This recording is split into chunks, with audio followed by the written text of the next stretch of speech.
प्रधानमंत्री नरेंद्र मोदी ने बुधवार को यूएन मुख्यालय से अंतर्राष्ट्रीय योग दिवस का नेतृत्व किया और ये 9वां अंतर्राष्ट्रीय योग दिवस मनाया जा रहा था। पूरी दुनिया इसमें शामिल हुई। 180 देश योग दिवस में शामिल हुए हैं और ये भारत की एक बड़ी उपलब्धि भी है।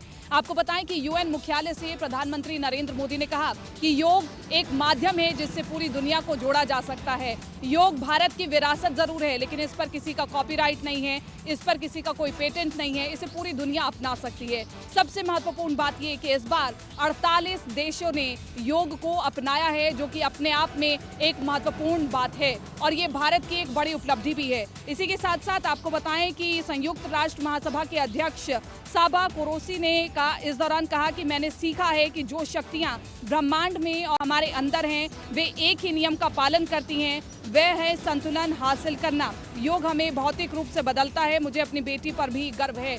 और इसी के साथ साथ प्रधानमंत्री नरेंद्र मोदी ने हजारों लोगों के बीच योग दिवस में शामिल होकर के पूरे विश्व भर में एक संदेश पहुंचाया है कि योग ही एक साधना है, योग ही एक जीवन जीने का तरीका है। अंतर्राष्ट्रीय योग दिवस पर उत्तर प्रदेश के मुख्यमंत्री योगी आदित्यनाथ ने गोरक्षनाथ मंदिर के दिग्विजयनाथ स्मृति भवन में योग साध करके दुनिया को एक संदेश देने का काम किया।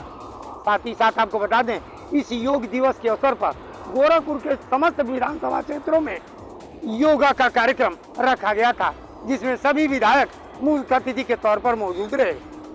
गोरखपुर के सदर सांसद रवि किशन व उत्तर प्रदेश के मुख्यमंत्री योगी आदित्यनाथ ने गोरक्षनाथ मंदिर में योगा करके जनता को संदेश देने का काम किया कि योगा से शरीर स्वस्थ रहती है।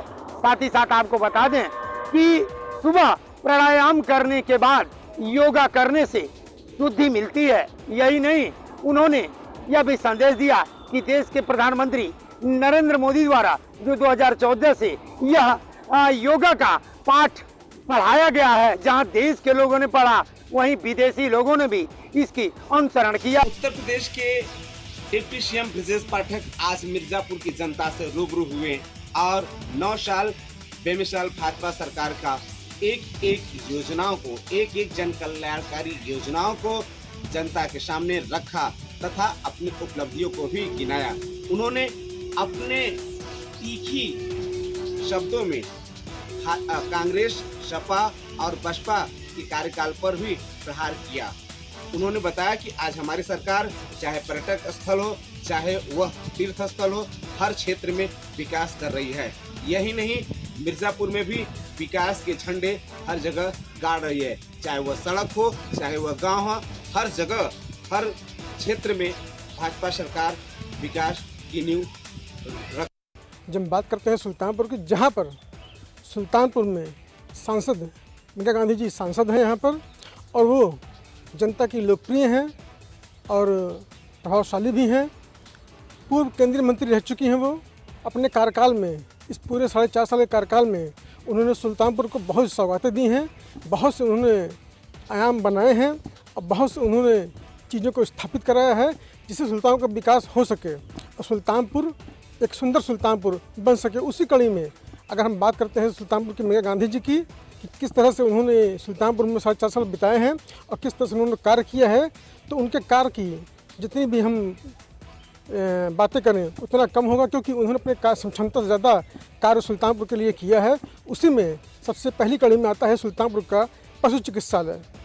पशु चिकित्सालय इसके पहले जीर्ण शीर्ण अवस्था में था और अब पशु चिकित्सालय को वो जिस तरह से बनवा रही हैं, जिस तरह से उसको हाईटेक करा रही हैं, वो वाकई में अपने आप में एक वानगी है, जिसको देख करके लोगों को इस बात को देखना चाहिए और सीखने की ज़रूरत है कि सुल्तानपुर के सांसद ने जिस तरह से पशुओं के लिए एक अच्छी पहल शुरू की है, वहीं पर उन्होंने पशु चिकित्सालय की बदहाल व्यवस्था को दुरुस्त करते हुए अब पूरी तरह से उसको संचालित करने का प्रयास किया है और बृहद स्तर पर इस पशु चिकित्सालय को बनवा रही हैं वो। इसमें करोड़ों का बजट उनका लग चुका है, लेकिन अभी तक काम चालू है और काम पूरा होने के कगार पे है। उत्तर प्रदेश सिंचाई विभाग में एक बार फिर मिनिस्ट्रियल एसोसिएशन ने जोरदार प्रदर्शन किया, यानी कि कर्मचारियों की विभिन्न प्रकार की मांगे थी। उन मांगों को कहीं न कहीं उनकी सुनवाई नहीं हो रही थी, जिसके बाद से मुख्य अभियंता कार्मिक ताराचंद के खिलाफ उनकी कार्यशैली को लेकर के प्रदर्शन किया गया। यानी साफ था कि उनकी कार्यशैली पे लगातार सवाली निशान खड़े हो रहे थे। उनके कार्यों को लेकर के अधिकारियों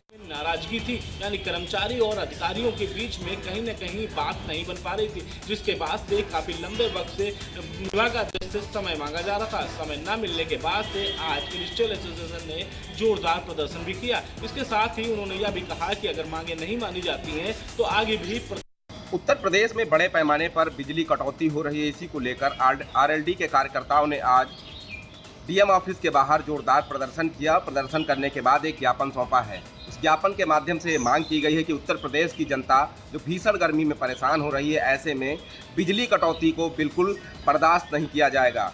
जिलाधिकारी को ज्ञापन सौंपने के बाद कार्यकर्ताओं ने अपना प्रदर्शन खत्म किया है। जिस तरीके से उत्तर प्रदेश के तमाम जनपदों से लगातार खबरें आ रही हैं कि भीषण गर्मी से लोगों की मौत हो रही है और समय पर बिजली न आने से किसानों को नुकसान हो रहा है, उसी को देखते हुए आरएलडी के कार्यकर्ताओं ने आज जिलाधिकारी लखनऊ कार्यालय के बाहर प्रदर्शन किया था। प्रदेश के सभी नगर निकायों की सड़कों का कायाकल्प करने की तैयारी में उत्तर प्रदेश सरकार जुट गई है, जिसमें मुख्यमंत्री इंफ्रास्ट्रक्चर डेवलपमेंट स्कीम के तहत इन सड़कों को चौड़ा किया जाएगा। सड़कों को चौड़ा करने के साथ ही इन पर हरे पौधे भी लगाए जाएंगे, क्योंकि उत्तर प्रदेश सरकार लगातार कोशिश कर रही है कि प्रदेश के ऐसे शहर जो लगातार जाम से जूझते हैं, वहां पर 10 से 45 मीटर तक चौड़ी सड़कें हों, जिससे कि जाम के भार को कम किया जा सके। साथ ही साथ इन सड़कों के निर्माण में कई विशेष चीजों का भी ध्यान रखा जाएगा। मसलन कि एक बार सड़क बनने के बाद बेवजह उसकी खुदाई नहीं की जा सकेगी। अगर कोई पाइपलाइन डालनी है या किसी तरीके की कोई लाइन पड़नी है, बिजली की लाइन जानी है, तो इनका इंतजाम पहले ही डक्ट बनाकर किया जाएगा, ताकि उत्तर प्रदेश सरकार पर इसके भार को कम किया जा सके। सीधे तौर पर जहां एक तरफ सड़कों के निर्माण में गुणवत्ता में सुधार होगा और हरे पौधे लगेंगे, सड़कें चौड़ी होंगी, ट्रैफिक भार को कम किया जाएगा, वहीं कोशिश भी होगी कि बार बार इसकी खुदाई ना करनी पड़े, जिसको लेकर प्रदेश के 17 नगर निगम पहले नंबर पर आएंगे। उसके बाद दूसरे नगर निकायों को इस स्कीम से जोड़ा जाएगा और कोशिश होगी कि प्रदेश के सभी शहरों की सड़कें बेहतर हों और कहीं पर भी ट्रैफिक जाम की स्थिति। बिहार में हीट स्ट्रोक के कारण करीब 2 दर्जन से ज्यादा लोगों की मौत हो चुकी है। यदि बात करें भोजपुर आरा की, तो करीब 7 लोग की मौत अब तक वहां पे हो चुकी है। जिलाधिकारी का कहना है उन परिवारों को कुछ ना कुछ सरकारी योजनाएं दी जाएंगी। हालांकि सच्चाई है कि बढ़ते बिहार में जिस प्रकार गर्मी, धूप और लू के चलते अब तक जल नल की पोल तो खुल ही रही थी, लेकिन अब सरकार जहां तक देखा जाए कि आगामी लोकसभा के चुनाव की तैयारी कर रही है, आने वाले समय में विधानसभा का चुनाव है, और इस तरह लोगों के बीच में जो दर्द जा रही है और गर्मी के चलते सरकार की तरफ से कुछ भी मुहैया नहीं कराया जा रहा है। बताया यह भी जा रहा है कि मरने के बाद शायद उन्हें लाखों रुपए मिल जाए, लेकिन जिंदा रहने पे उनके बचाव के लिए अब तक बिहार सरकार चुप्पी साधी हुई है। देखा जाए तो बिहार में जिस प्रकार जल नल योजनाओं की बात की जाए, उसका तो पोल खुल ही रहा है, अब साथ में लोग मर भी रहे हैं, लेकिन चाचा भतीजे की सरकार में ना चाचा का ध्यान है ना भतीजे का ध्यान है। चाचा पीएम बनने के लिए बैठक तो बुला लिए, लेकिन वो ये नहीं देख पा रहे हैं इस गर्मी में जनता के साथ क्या करना है। और भतीजा अपने सीएम, बिहार सीएम बनने की तैयारी जोरों पर लगाए हुए हैं। इस तरह जनता काफी परेशान अब दिख रही है। सरकार की मंशा है कि भ्रष्टाचार पर रोक लगे, लेकिन प्रशासन की मिलीभगत के चलते भ्रष्टाचार को रोकने में सरकार नाकाम साबित हो रही है। मामला रोडवेज विभाग का है, जहां पर परिचालक द्वारा फर्जी तरीके से टिकट दी गई और इस पूरे मामले को लेकर हालांकि सवालियों से काफी जदोजहद की, उसके बाद मामले को तूल पकड़ते हुए देखा। उसमें जो टीम जो शामिल थी, उसमें फर्जी तरीके से जो टीम उसमें पाई गई, तो निश्चित तौर से जो टीम पर जो कार्रवाई की गई, तो उसके बाद इस पूरे मामले की जानकारी की गई और उसके बाद जो टीम जो वहाँ पर छापेमारी कर रही थी, तो उस पर विभागीय कार्रवाई के आदेश हुए हैं। निश्चित तौर से समझा जा सकता है कि किस तरह से रोडवेज विभाग में लगातार भ्रष्टाचार चरम सीमा पर है, जिसके चलते लगातार भ्रष्टाचार बढ़ता जा रहा है।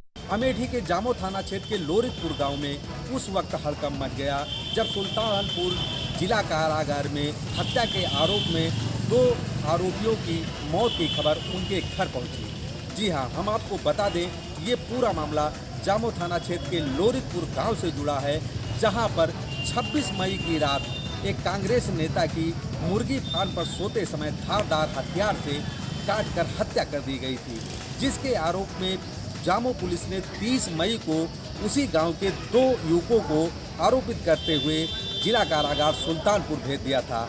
आज वहीं उनकी दोनों युवकों की मौत की खबर सुनते ही पूरे गांव में कोहराम मच गया।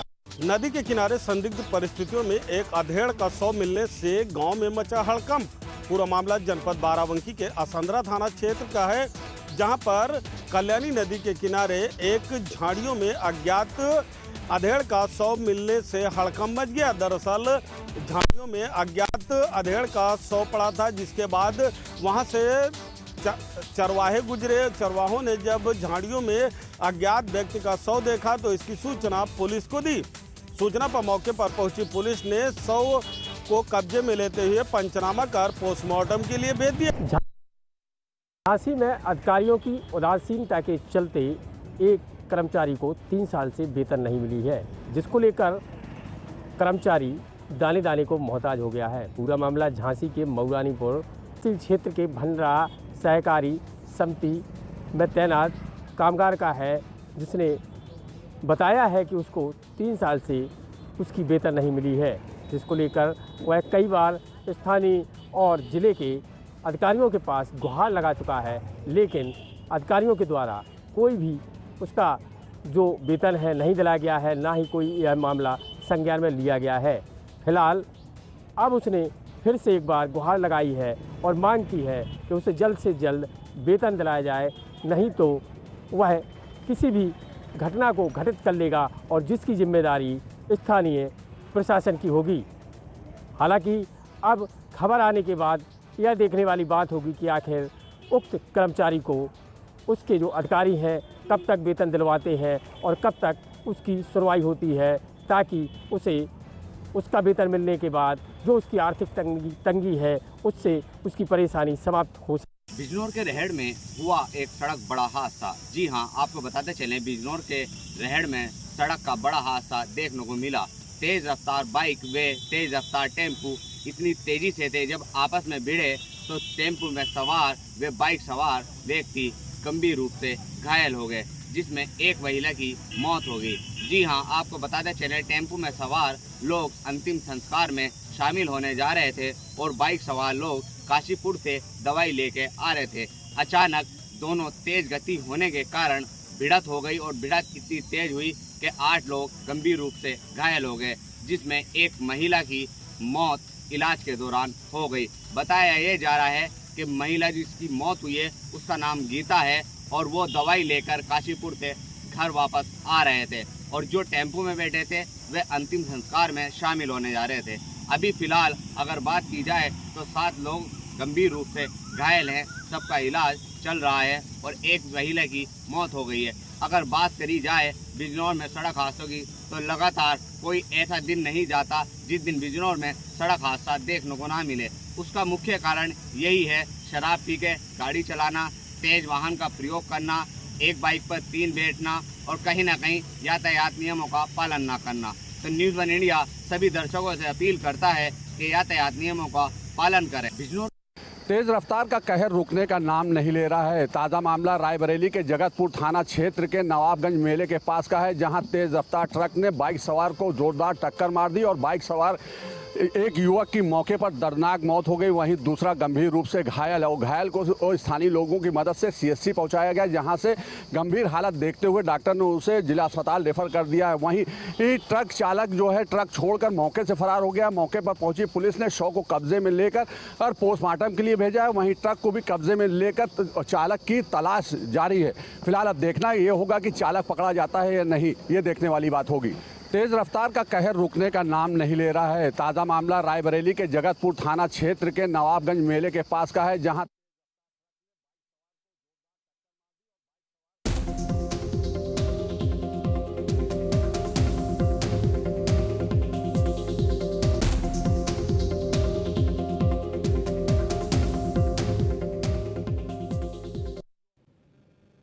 और इस बीच एक महत्वपूर्ण खबर आ रही है, आपको बता दें 2024 लोकसभा चुनाव को लेकर के बीजेपी ने पूरी तरह से तैयारी शुरू कर दी है। सभी नेता और मंत्री तैयारियां कर रहे हैं। वहीं बीजेपी सभी जिलों में जनसंपर्क अभियान चला रही है।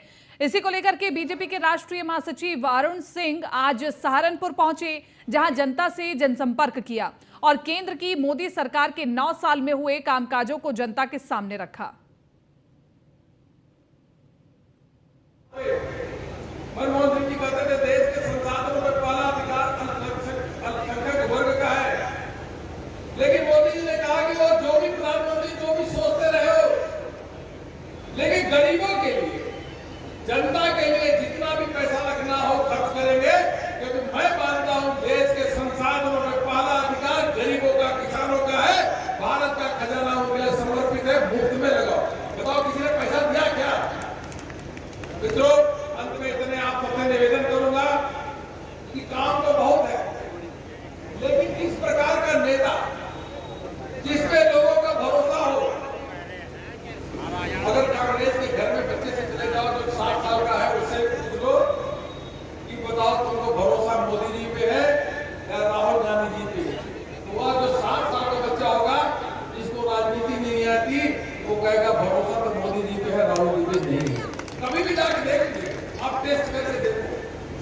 डेमोक्रेसी भी है।